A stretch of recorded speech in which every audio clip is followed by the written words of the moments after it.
Sejam bem-vindos, meus queridos ouvintes e telespectadores da Rádio O Imparcial. Eu me chamo Marlan Levi e hoje a gente está aqui com ela, a Adriane, para falar sobre artes marciais, políticas públicas, defesa pessoal. É um assunto que é muito importante, ainda mais nos dias de hoje, que a gente vê que a violência doméstica está aí em muitos lugares, em muitos ambientes, às vezes de forma maquiada, às vezes muito escondido. E para falar sobre isso, a gente convidou ela. Eu queria saber como você está, primeiramente. É um prazer te receber aqui. Como você está? Obrigada, muito obrigada pelo convite e por abordarem um tema tão importante como esse, que é a violência contra a mulher. Hoje eu posso dizer que eu estou muito bem. Não estive há um tempo atrás, mas hoje, graças ao esporte, né, que é o que a gente vai falar aqui também, estou muito bem. Obrigada. Ela que tem uma carreira já no jornalismo, passou Passei pela TV Difusora, pela pela Band. Band, tem uma carreira e uma trajetória de orgulho para a gente que acompanha, assim, que vê o audiovisual, vê o jornalismo. Mas com o tempo ela foi para o esporte, para as artes marciais, para o kickboxing. E eu queria saber como foi esse início da tua trajetória dentro do esporte. O que te fez a entrar nesse caminho? Se foi algo natural? Como foi esse início da tua história dentro das artes marciais como um todo? Infelizmente, não foi uma escolha de, eu quero fazer um esporte, quero praticar. Não, não, não foi. Foi uma necessidade, né? Foi literalmente uma necessidade. Na época, eu trabalhava como apresentadora âncora de uma emissora e estava num relacionamento abusivo já há mais de 5 anos. E também por trabalhar com informação, eu tinha vergonha de falar sobre isso, porque a primeira coisa que a gente começa a receber são os questionamentos. Mas como é que ela trabalha com informação e passa por isso? Como é que ela aceita por isso, né? O preconceito já está instalado bem por aí, né? Sim. E isso faz com que as mulheres, né, tenham mais medo de fazer a denúncia, de falar alguma coisa, porque, infelizmente, muita mulher também lança esse preconceito, essas falas, né? Que colocam a gente para mais baixo ainda Acaba naquela reprimindo, situação, né? exatamente. E durante 5 anos eu vivi esse relacionamento abusivo, onde eu era agredida de forma verbal, fisicamente, patrimonial, de todas as formas que você possa imaginar. E quando chegou ao meu nível que eu achei que fosse um máximo mesmo, a gente sempre acha, na verdade, que isso não vai acontecer com a gente. É só discussão, é só briga. A gente acha que não vai acontecer com a gente, mas acontece, né? E a gente viu esse caso que aconteceu agora recentemente. Foi horrível, mas tem gente que nem sobrevive, né?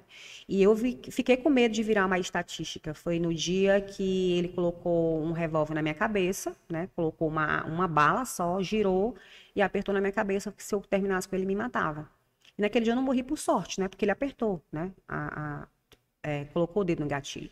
Então, naquele dia, eu tive coragem de pedir ajuda para o pessoal da igreja que eu frequentava, e eu saí da minha própria casa fugida. Eu saí da minha casa fugida. Esperei o momento que ele saiu e saí com a roupa do meu corpo. Dias depois, eu mandei buscar minhas roupas, ele mandou somente o que ele quis.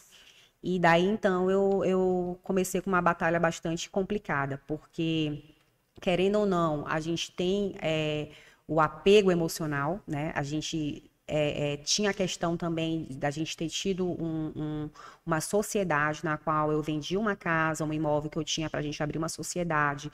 E logo depois eu descobri que essa pessoa nem existia, falando judicialmente, né? Porque eram documentos falsos. A pessoa que Meu casou comigo, a Deus. pessoa que fez uma sociedade comigo não existia.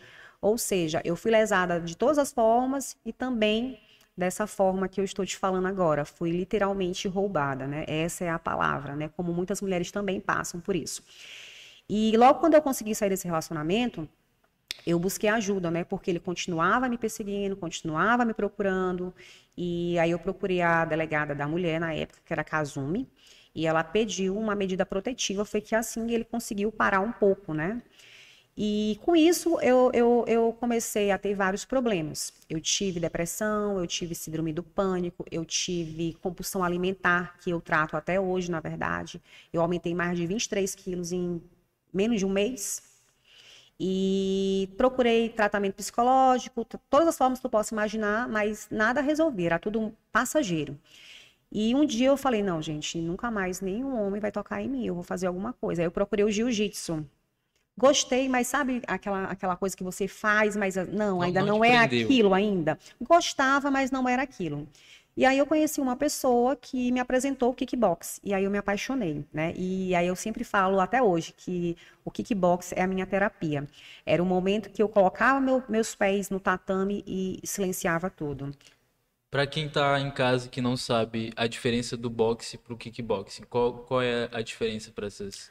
O boxe você só usa golpes de mão, né? O kickbox você usa as mãos, você usa as pernas e joelhos. Perfeito. Aí, a partir do momento que você treinou a primeira vez, já foi paixão à primeira Foi vista? paixão à primeira vista, porque naquele momento minha mente ela não parava, né?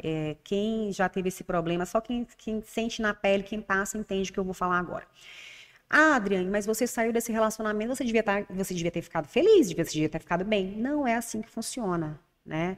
A gente começa a se culpar, a gente começa a achar várias coisas, a mente não para. E como que o kickbox me ajudou nesse quesito? Quando você vai praticar qualquer esporte, não estou falando mal de nenhum esporte, só para você, é só um comparativo para que você, É a qualquer sua pessoa leiga experiência, a vai sua entender. experiência. Por exemplo, você está com um problema, seja lá ele qual for, aí você vai jogar futebol. Você vai jogar futebol, você está jogando, chutando a bola, você consegue continuar pensando no problema, não consegue? Consegue.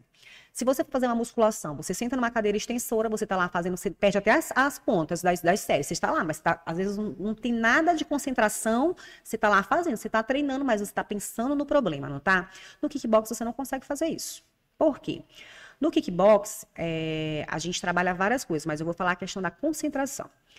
Se eu chegar para ti e falar assim, olha, eu quero que você jogue um jab direto, cruzado, um giratório e um joelho. Como é que tu vai conseguir executar tudo isso e pensar no teu problema naquele momento? Sim. Você pode pensar no problema, então você não vai conseguir fazer o treino. Então ali você tem que estar focado todo o tempo. Se você não tiver, você não consegue treinar. Então, a modalidade, eu não falo só do kickbox, do jiu-jitsu, judô, seja lá qual for, da arte marcial, ela tem essa questão da concentração, do equilíbrio, então ajuda muito. E foi nesse contexto que me pegou, porque eu não conseguia parar de pensar no que eu passava, no que eu ia passar, no que vinha no futuro, de como é que seria, com medo de morrer. Vinha tudo de ruim na minha mente. Então, naquele momento, eu era a primeira a chegar na academia. Para eu sair, o professor tinha que praticamente mandar eu ir embora, porque eu não queria ir embora. E o kickbox, ele realmente ele tem esse poder de envolver. E dentro do esporte, após a sua caminhada ali, houve uma dificuldade para tu realmente seguir ali treinando, aprimorando a tua técnica, ou foi algo realmente que tu decidiu que ia continuar, ia seguir evoluindo, crescendo? Como foi esse processo de evolução até chegar à faixa preta que a gente vai falar já já? Logo no começo foi bem complicado, porque eu tinha uma paixão pelo jornalismo e estava descobrindo uma nova paixão, que era o kickboxing. Então eu queria poder conciliar aquilo dali. Só que para mim, assim, quando você vai praticar um esporte, por esporte mesmo, né? Eu sou jornalista e eu quero praticar um kickbox normal. Você consegue. Mas quando você quer aumentar isso, intensificar para uma questão profissional, só aquele treino comercial já não é suficiente. Para você hoje ser um atleta de ponta, que a gente chama de alto rendimento, você precisa de dedicação. Tanto é que hoje em dia os maiores atletas, né, a gente fala assim que eles não têm outra profissão. Abdicam de tudo. De tudo, porque você tem que, e às vezes nem dá, porque foi-se o tempo que antigamente de ser competidor era só treinar. É todo um processo, a gente tem todo um trabalho por trás, a gente trabalha com muitas lesões, eu até te falei que eu tô agora com uma aqui no joelho, então a gente vive com dores, né? Então, a vida me ensinou a saber viver com dores. Então, nessa questão de conciliar, eu comecei a ver que eu não tinha tempo para me dedicar no que estava me fazendo melhor naquele momento. Eu já não estava com tanta cabeça, eu tinha vergonha de estar com as pessoas que eu convivia naquela época, que sabia da minha situação. Muitas vezes elas presenciaram situações de violência que eu sofri. E aos poucos, não foi uma coisa assim, eu vou sair agora. Foi natural, né? Eu comecei a me dedicar mais para o esporte. Aí chegou um tempo que eu falei assim, não, gente, infelizmente eu vou ter que deixar esse meu outro amor, que foram 14 anos, de ladinho por enquanto, e vou dar uma chance para o esporte na minha vida. E depois dessa chance, depois desse processo, dessa evolução, você conquistou a primeira faixa preta feminina pela Confederação Brasileira de Kickboxing no Maranhão. É. Eu queria saber como foi essa conquista, como foi esse processo.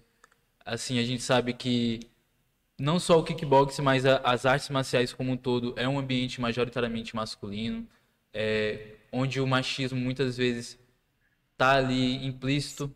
As pessoas olham uma mulher brigando, pensam que ela pode ter menos capacidade de força, menos técnica. Como foi vencer esses estigmas, esses tabus? Qual foi a experiência, o sentimento de conquistar a faixa preta? Nossa, assim, tudo na minha vida a respeito do kickbox aconteceu de uma forma muito natural. Depois que eu passei por tudo isso, eu não criava expectativas para nada. Eu vivia o hoje, né? Então tudo não foi assim, eu sonhei, não. Tudo foi acontecendo de uma forma muito natural. Quando eu comecei a treinar, eu nunca nem imaginei pegar uma faixa. Eu só queria que aquele sentimento de bem-estar, sabe? De me sentir forte, de me sentir empoderada, acontecesse, né? As coisas foram acontecendo de forma natural. Eu comecei a treinar de forma comercial.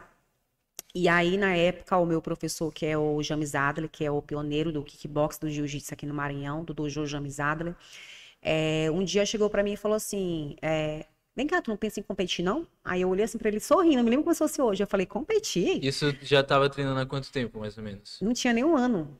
Não tinha nem um ano, mas eu era extremamente dedicada. Eu era aquelas, como a gente fala nesse meio esportivo, que eu era fominha, né? Todo Capela, como diz Maranhense, então, capela. feriado, eu era a primeira a chegar, a última a sair, eu queria estar lá dentro todo o tempo, eu ficava olhando, eu fiquei encantada por aquilo, por tudo que eu olhava, né? E aí ele chegou pra mim e falou assim, Adriane, tu não quer lutar? Eu falei assim, eu lutar? Eu te juro, isso nunca passou pela minha cabeça. Aí eu fiquei assim, eu falei, não, isso não dá pra mim. Ele, não, dá que você leva jeito e tal. E você falou uma coisa interessante que a respeito desse ambiente, né? Quando eu cheguei lá, só tinha uma menina, que era a Dani, que ela era a faixa marrom. O resto era tudo homem. Tudo homem. Dani era então Dani mesmo era a faixa marrom, a corajosa, né? única mulher. Porque às vezes esse ambiente, só por ser vários homens, já faz as mulheres Exatamente. não quererem. E aí, quando eu cheguei lá, na época eu namorava com faixa preta também, então eu cheguei lá junto com ele, então pra mim foi mais tranquilo, né? E aí eu fiquei, gente, como é que é o negócio aqui? E lá na época, logo no começo, hoje em dia não, a gente trabalha até, era pancadaria mesmo, né? Porrada. E a primeira vez que eu fui lutar, eu digo, meu Deus do céu. E aí eu comecei aí eu descobri uma força que nem eu sabia que eu tinha. E aí, até hoje eu falo que eu não gosto de treinar com mulher, eu gosto de trocar porrada mesmo é com homem. E isso faz com que a gente fique mais forte mesmo, de verdade, literalmente levando isso para a situação real. Porque quando você vai competir com mulheres da sua categoria, você pega a porrada, tá? Você quase não sente, porque você está acostumado a lutar forte, treinar forte. Eu sempre falo que não basta só saber bater, você tem que saber apanhar, tem que saber suportar isso dentro da luta, tá, gente? Pelo amor de Deus. Né? Então, e aí eu treinando, me dedicando, meu mestre vendo que eu tinha muita dedicação, ele falou, não, Adriane, vamos pensar nisso. E aí apareceu uma menina, uma campeã de boxe aqui no Maranhão, que foi lá na academia me desafiar. Aí eu falei, não, mestre, eu falei, não, minha filha, você não pode. Eu digo, não, eu vou. Aí me deram. Mexeu no ego. Eu falei, não, eu quero me testar. Assim, eu não tinha o que perder. Não, eu digo, a campeã é ela que é do boxe, eu sou estreante. Eu quero ver como é que eu me sairia numa situação dessa. Vamos testar. O zero eu já tenho, bora ver se eu consigo um, né? A E pressão aí, tava do lado de lá. aí ele eu pesava na época 60 quilos e a menina vinha de 80 e aí fecharam a luta nos 70 quilos. Eu tinha que aumentar 10 quilos em 30 dias. E eu falei, não, eu aumento. Ele, Adriane, você está abaixo da categoria. Eu digo, não, eu aumento. Aí ele fez um trabalho muito interessante, muito importante comigo durante 30 dias. E aí a gente estreou e eu ganhei por unanimidade. Massa. E aí foi, não, quando eu estive naquele lugar, que eu coloquei meu pé foi um octógono, eu falei, não, gente, aqui é o meu lugar. E tô até hoje. E desde esse dia, desde essa vitória, qual foi o momento assim mais marcante, se é que existe um único momento, né? Porque a gente sabe que essa trajetória, principalmente quando envolve esporte, é um processo, cada momento, cada evolução é mágico, é único. Mas eu queria que tu recordasse, assim, alguma luta, alguma vitória, alguma derrota que vem na tua memória como um momento realmente marcante e importante para tua trajetória. No contexto da luta, voltando para a tua pergunta anterior, um momento muito marcante para mim no esporte foi receber a minha faixa preta, porque eu sou faixa preta duas vezes, né? Eu sou faixa preta aqui pelo Maranhão, pela academia do meu mestre, e sou pela Confederação Brasileira de Kickbox. Então, hoje aqui no Maranhão, a Dani, essa menina que eu te falei, ela foi a primeira maranhense, a primeira mulher a receber uma faixa preta, no caso, pelo estadual, normal. E eu fui a primeira no nível Maranhão, né? E quando eu saí daqui, eu fui receber essa minha faixa preta pelo presidente da Confederação Brasileira. Então, quem é do meio sabe quem ele representa no meio do esporte. Então, naquele dia, eu já era faixa preta aqui pelo estado, já tinha 5 anos. E no dia que ele amarrou aquela faixa preta na minha cintura, passou assim um filme na minha cabeça. Eu diria que até dos meus campeonatos internacionais, aquele momento de receber a faixa preta da Confederação Brasileira foi o momento mais marcante para mim, porque eu nunca imaginei, né? Quem realmente é atleta sabe o quão é difícil você conquistar uma faixa preta, principalmente na situação que eu vinha, né? E por ser mulher. Hoje em dia o pessoal fala, não, eu digo, não, gente, ser mulher não é fácil. Você qual é a palavra que eu falo? Muitos estigmas, Não, que as pessoas dificuldades. lhe testando, né, lhe Sim, questionando todo tempo, né? Você precisa faz, se provar. exatamente, essa palavra certa, tem que estar se provando todo o tempo. E isso também Mesmo às aconteceu, vezes já tendo provado, né? exatamente, Precisa se provar novamente exatamente. em dobro. Porque infelizmente, né, existe um preconceito muito grande nesse contexto de mulher estar à frente. Às vezes lá na academia, quando eu comecei a dar aula, eu fui a primeira mulher da aula, o pessoal chegava, professor, é ela que vai dar aula? Aí ficavam assim, sabe? Aí depois que o vê, aí meu médico gostava de provocar, faz um round com ela. Aí, Já mandava fazer né? polichinelo, já botava de Já castigo. mandava eu trocar uma porrada forte com os caras para eles verem que eu batia Tem que chegar forte, entendeu? devagar, Entendeu? Aí eu respeitar. falei, gente, mas em relação à competição, quando eu realmente comecei a competir, eu tinha um sonho, né? Todo mundo Vamos imaginar, a gente tem os campeonatos estaduais, os nacionais e o internacional. No meio do kickbox, Adrian, qual é o maior evento? Tipo, de MMA a gente entende que o maior evento hoje é o UFC, né? Do kickbox, no contexto amador, é o mundial de kickbox, onde são colocados apenas o primeiro do ranking de cada país nesse evento. Por incrível que pareça, eu participei, medalhei, mas esse não era o meu sonho. Eu tinha muito desejo de ser campeã pan-americana, né? Porque não deixa de ser um mundial, ali tem vários, né? Sim. Mas os melhores estavam lá. E aí eu me lembro que eu fui lutar, eu sou tricampeã brasileira também, teve um campeonato que eu perdi para mim mesma, que é aquela questão que eu te falei que vem do psicológico estar bem. Eu não perdi para adversário, eu perdi para mim mesma, que dali me fez muito mal. Tanto é que eu cheguei a pensar em parar, eu me questionei, eu falei, gente, será que é isso que eu quero para minha vida? Porque assim, na vida é assim mesmo, a gente tem altos e baixos, né? E aí eu comecei a fazer esse trabalho com um psicólogo voltado para a área esportiva, e eu falei, não, gente, eu não vou mais trabalhar só a minha parte física, porque eu era muito forte, eu sempre trabalhei muito essa questão do meu condicionamento físico, do meu porte, então sempre era muito bom. E assim eu me garantia nisso, né? Sim. E naquele dia eu vi que eu estava super bem, mas só aquilo ali não bastava. E foi aí que eu comecei a fazer esse trabalho e eu vim com uma cabeça já de campeã. E quando eu fui ali, que eu lutei com os melhores, com o pessoal Eu fiz acho que 4 lutas para eu ser campeã pan-americana. Eu fiquei muito feliz. Aquilo ali foi a conquista, foi até melhor e maior do que a do Mundial que eu participei. Aí a ficha caiu e falou, pô, eu realmente Nossa. sou braba. Então, e o legal que depois disso, outras mulheres, porque como eu te falei, né, quando eu comecei a lutar, a Dani, que era faixa marrom, assim que ela pegou faixa preta, ela foi embora para a Austrália. Então eu fiquei sozinha, né? E aí eu A sempre, bandeira teve que segurar só aí eu tu. sempre fiquei sozinha, e era uma mulher que trocava mesmo porrada comigo, e eu gostava, aí eu falei assim, gente, eu não, como é que... Aí meu mestre falou assim, Adriane, olha só, vamos colocar uma turma feminina. Você talvez puxando uma turma de mulher para mulher, talvez a gente consiga. Porque eu nunca achei normal. Eu falei, gente, por que não? Esse espaço aqui não é dos homens. Não existe, é nosso também.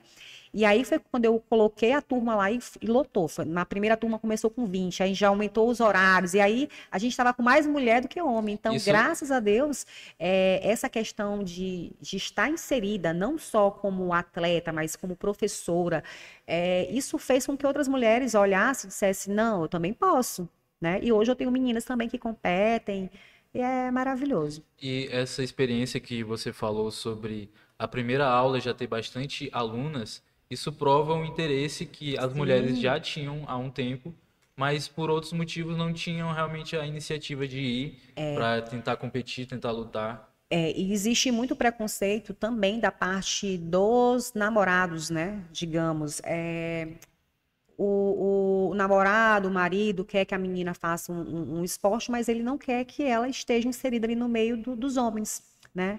Eu te falo isso porque esse preconceito, na verdade, infelizmente, existe dos próprios praticantes. Eu conheço atletas de jiu-jitsu que eles não querem que as namoradas treinem.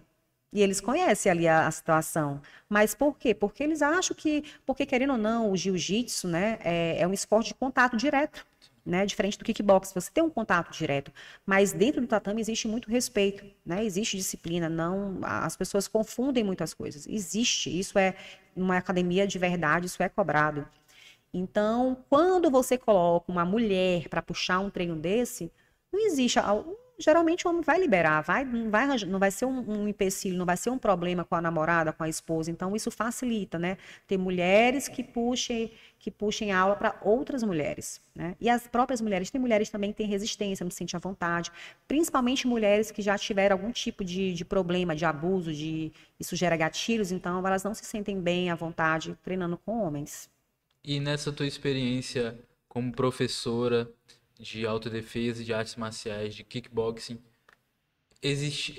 houve algum momento em que alguma aluna tua relatou uma experiência de que realmente utilizou o que ela aprendeu nas aulas? Nossa, vários, vários. Eu estava até comentando agora há pouco com meu primo, que semana passada teve um evento aqui em São Luís, alguma coisa relacionada a São João, e essa aluna, ela precisou ir ao banheiro. Ela estava com um grupo, mas ela achou que ela não e achou não, né? Acho que a pessoa tem, né, esse direito de se locomover em qualquer lugar, né? E ela foi no banheiro sozinha. Nisso que ela foi no banheiro sozinha, um sujeito pegou ela pelo braço e tentou puxar ela à força para dentro do banheiro. E ela pegou e utilizou uma das técnicas que são bem simples de defesa pessoal, conseguiu puxar o braço, empurrar ele, sair correndo e pedir socorro. Quando voltaram, lógico, obviamente o cara já tinha saído. Aí a pergunta que a gente faz é, se ela não soubesse usar essa técnica, o que poderia ter acontecido? Né? Então, tem uma situação bastante pertinente que a gente deve falar sempre nessa questão do uso da defesa pessoal, é que tem muita gente que acha que a defesa pessoal é fazer com que a mulher seja incentivada a brigar, a lutar com o homem, e isso não é verdade. A gente entende que, biologicamente, os homens são mais fortes, sim, do que as mulheres. E a defesa pessoal, ela não vem para isso. A defesa pessoal vem para prevenção, para que não haja esse contato. Né? A defesa pessoal, ela é um conjunto, né, de estratégias, de técnicas que as mulheres podem usar num caso de emergência. É dela sair daquela situação e pedir ajuda. Eu nunca aconselho nenhuma aluna minha a lutar com homens. Procurem sempre, antes da gente ir para a parte técnica, física, a gente procura ver o contexto, né? De onde você está, não é só... tudo é estratégia de saber onde você está, de onde vai ficar de costas, para que lado você vê, tem que olhar o que está ao seu redor, tudo vira arma, né? A gente fala que a defesa pessoal não é igual a competição, não existe regra, a regra é salvar a sua vida. É nas partes íntimas, é dedo no olho, é na traqueia, isso, e pedir socorro. Em nenhum momento a gente fala que é para a mulher, vamos imaginar que o agressor é o magrinho, eu vou dar conta dele. Numa situação dessa, a mulher pode não ter nem tempo de fazer nada e acabar morrendo, literalmente. Então, a defesa pessoal é para prevenção, é para sair de uma situação onde sua vida está em risco e pedir ajuda. Em relação ainda a esse trabalho de defesa pessoal, como que você trabalha o aspecto mental das suas alunas? É algo importante, é algo necessário para realmente estar preparada para uma ocasião dessa, como você citou? Sim, é muito importante. Tanto é que a gente tem esse trabalho hoje em parceria com a Casa da Mulher Brasileira, com a Tainá, né, que é psicóloga, e eu estou sempre encaminhando alguns casos, algumas situações para ela, como eu estava te falando, né? Às vezes a situação é tão complicada daquela mulher que está passando por alguma situação, que só o esporte não resolve, porque assim, aquela aula vai acabar, ela vai para casa. E aí? Então, o psicológico, ele é muito importante, você estar bem, estar sendo bem assistida. E a gente conversa muito, né, sobre isso. Então, é importante a gente entender que só a defesa pessoal, só o esporte não é suficiente. A gente fala de um tripé, né? É um pouco de tudo aquilo que a gente já citou aqui que possa te ajudar como pessoa a se sentir mais forte, se sentir bem e preparada para andar na rua. Sobre ser técnica da seleção maranhense. Eu queria que tu falasse qual é a diferença de treinar pessoas para uma competição profissional e para uma situação de autodefesa, contra a violência doméstica. Existe um trabalho diferente para esses dois tipos? Como é na prática esse trabalho de São você? trabalhos totalmente diferentes. Inclusive, os meus próprios alunos que são competidores, eles também fazem aula comercial, e aí eu sempre falo, né? Eu estou com 2 alunos aqui, aqui no estúdio agora, e eu sempre falo, diga a sorte de vocês, isso aqui é uma aula comercial, porque se fosse uma aula profissional, vocês já não tem esse negócio, porque eu costumo falar que para você ser competidor, não basta só querer, vai muito além. Vai muito além. Um treino comercial, você não pode cobrar muito do aluno, né? Eu conheço meus alunos no entrar, pelo olhar. Se eu sei que um aluno hoje ele não está com uma aparência muito boa, está cansado, eu não tenho como ficar cobrando, bora, faz isso. Eu vou acabar frustrando o que deveria ser uma válvula para ele, né? De tranquilidade, de paz, vai virar um tormento. Não é esse o objetivo do treino comercial.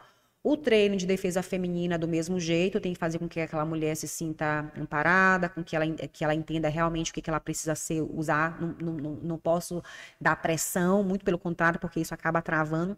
Já o treinamento competidor, não. Eu costumo falar que o treinamento competidor é um treinamento militar. É como meu antigo mestre fala, é de guerra mesmo. Ele dizia, ó, passou daquele portão bem ali para mim, você é um homem. Não tem essa história de quem é mulher, de quem é homem, você tem que fazer o que tem que ser feito, né?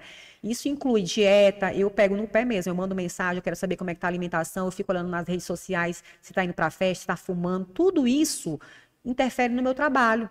Não adianta eu fazer um treino forte com o atleta, passar a parte técnica, a parte de força, tudo, e ele tá tomando álcool, perdendo noite de sono. Tudo isso contribui. Então, meu filho fala que eu tenho vários filhos, né? Porque eu fico tomando de conta, puxando no pé e reclamando e pegando. Porque tem que ser assim mesmo, sabe? É uma relação humana, querendo ou não, envolve Eu muito sempre isso. falo que os meus alunos, eles não são, porque assim, a maioria das pessoas hoje, quando se trata de academia, pensam muito na parte do financeiro. Não, tanto faz. Minha responsabilidade contigo é bem aqui, ó. Você veio, te dou tua aula, acabou. Eu não, eu tenho uma relação a mais. Se um aluno meu falta, eu quero saber o que ele está faltando, está acontecendo alguma coisa, principalmente mulher, né? Geralmente, as minhas alunas, geralmente, elas costumam se abrir, me falar o que está acontecendo. A gente tem que entender para poder ajudar, né? E voltando ao assunto do competidor, aqui em São Luís a gente está vendo até, inclusive, uma grande melhora em relação ao nível técnico, né? Então a gente vê que a questão dos atletas aqui estarem melhorando é porque eles vêm tendo uma atualização, uma melhora dos professores, dos profissionais. Isso faz uma diferença muito grande em questão de resultados aqui e lá fora.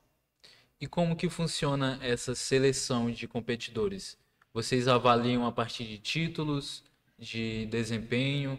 Como é que é esse processo de realmente escolher quais são os lutadores, quem vai competir?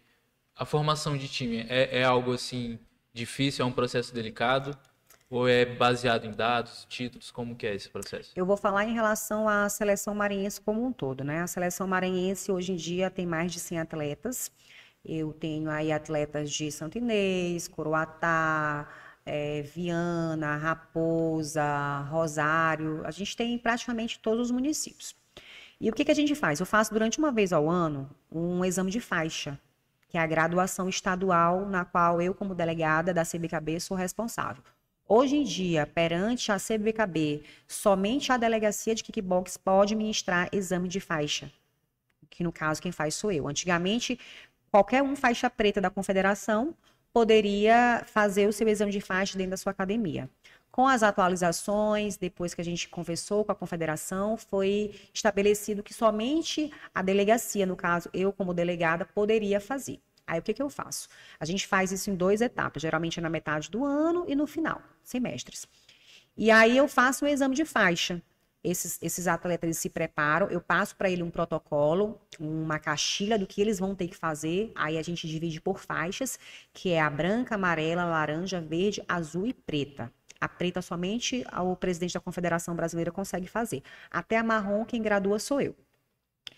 E aí, a gente vê como é que está o nível técnico deles, conversando com os professores, sabendo se eles têm também uma assiduidade nas aulas, porque não basta só saber, a gente cobra outras coisas também. E aí a gente faz esse exame diante do seu nível técnico. Aí quem vai fazer para amarela, vai fazer para amarela, quem vai fazer, e a gente faz uma análise. Durante o exame que eles estão fazendo lá, que não garante eles serem graduados, eles têm que passar no processo, eu fico avaliando. Olha, esse aqui eu fico olhando, vou fazendo minhas observações. No final do exame, eu entro em contato com o professor e falo, ó, fulano de tal, já lutou? Olha, eu acho que isso dá para ele. E assim a gente vai montando uma seleção e vamos organizando. Aí, às vezes, também tem aquele que é muito interessante, que é aquele aluno, aquele atleta que ele não é técnico, mas ele é muito esforçado. Sim. Sabe? Então, a gente dá chance para essas pessoas também. A gente faz as competições aqui amadoras, que isso faz instigando com que ela procure evoluir mais, né? Ah, vou ficar só naquele treino comercial. Não, quando ele começa a entender a importância de treinar, que isso precisa ter um resultado positivo, ele começa a se dedicar mais, então isso é muito importante.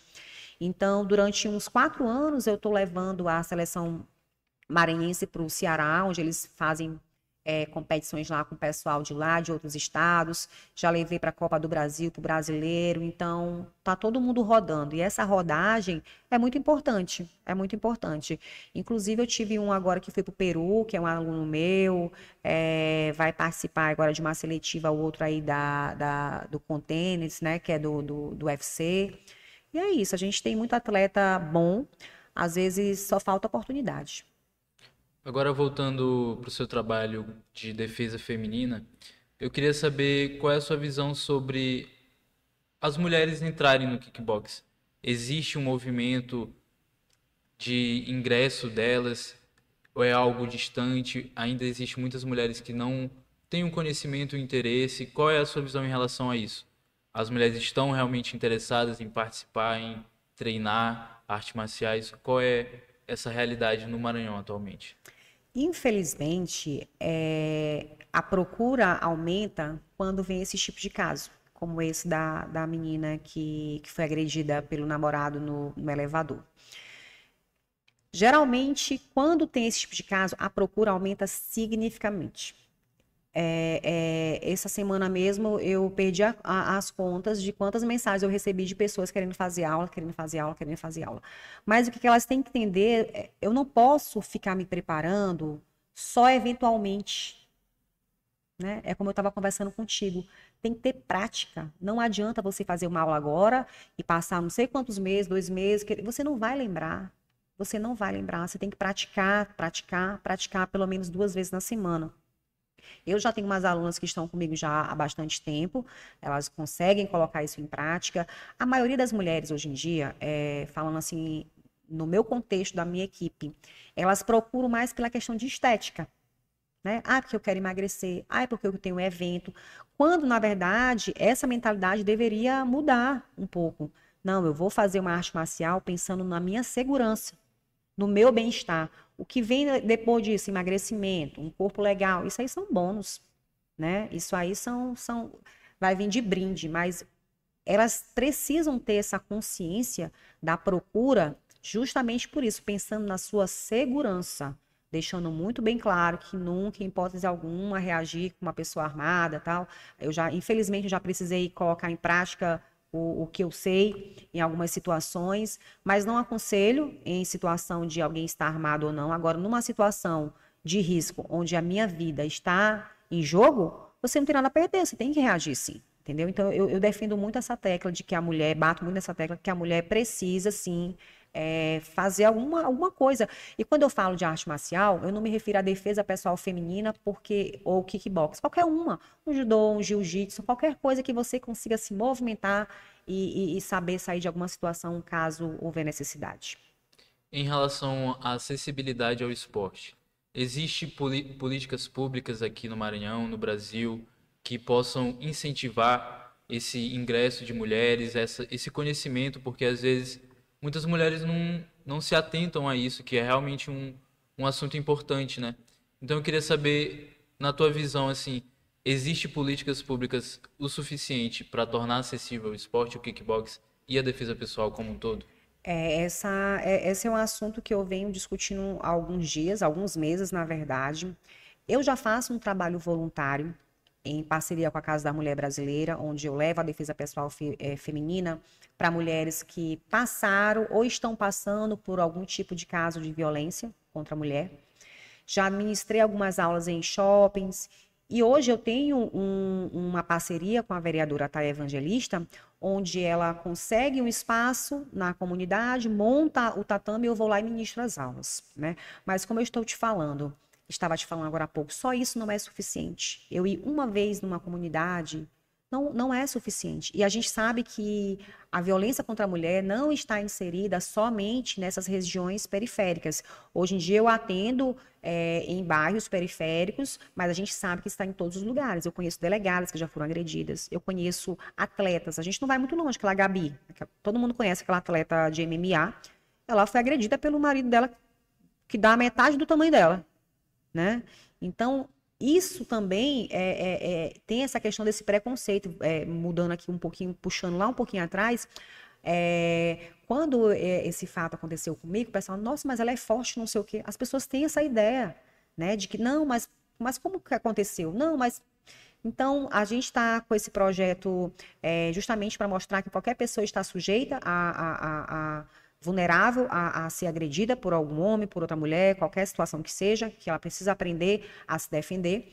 E pensando nisso, eu protocolei há uns meses atrás um projeto de minha autoria na Secretaria de Esporte e Lazer, trazendo um projeto que traga essas aulas e outros como é que eu posso te falar?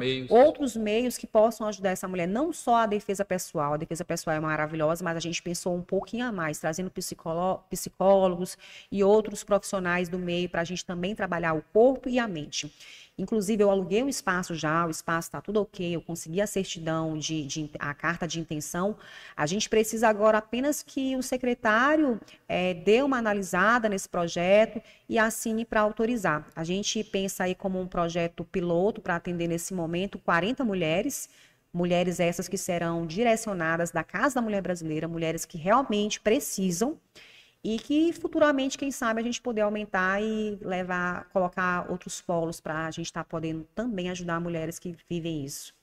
E qual é a sua mensagem para incentivar as mulheres a realmente tentarem lutar, tentar entrar em alguma arte marcial? Qual é o conselho, a dica, a motivação que você tem para dizer para essas mulheres que muitas vezes têm a vontade, mas por medo, por insegurança, falta de confiança, por diversos motivos, acabam não entrando, não iniciando essa trajetória no esporte? Como você disse, você tinha muito medo de começar, insegurança, mas em menos de um ano, teu mestre, teu professor estava falando para tu competir. Sim. Então isso é uma prova de que o esporte ele pode transformar. A superação ela está dentro da gente, basta Sim. a gente se propor a ver ela, se propor a realizar. Então eu queria que tu desse essa mensagem para as mulheres que estão te ouvindo agora, crianças, homens, que têm esse medo de realmente aprender a se defender, né? Eu falaria, fiquem atentas aos sinais, né? Eles dão um sinal, né? E quando eu passei por isso, eu já tinha vários, né? Mas a pessoa fica tão cega, tão assim, que ela não enxerga. Então, fique atenta aos sinais. O agressor, ele não começa agredindo ninguém. Ele não começa... Para chegar nesse ponto, geralmente demora um pouco. Então, ao menor sinal de falta de respeito, de tom de voz alterada, saia. Saia. Não vale a pena você arriscar a sua vida por conta de um relacionamento desse. E não espere que aconteça com você ou com uma pessoa próxima. Pratique o mais rápido possível, né? Pratique arte marcial. Quando eu falo arte marcial, como eu falei, não é só o kickbox. Defesa pessoal no contexto geral, tudo é válido para salvar a sua vida. E eu falo não só as mulheres já na sua fase adulta, não. Coloquem as crianças, a base. O respeito, a disciplina, a gente aprende na arte marcial também. Então, uma criança que já é inserida nesse contexto, a probabilidade dela crescer com caráter mesmo bom é muito grande. Então, pode ter certeza que eu sou a prova viva que o esporte transforma a vida, sim. Adri, muito obrigado por Obrigada. ter reservado esse tempo com a gente. Foi um prazer conversar contigo. Quem quiser te seguir, fica à vontade de falar sobre o seu trabalho. Teu Instagram é qual mesmo?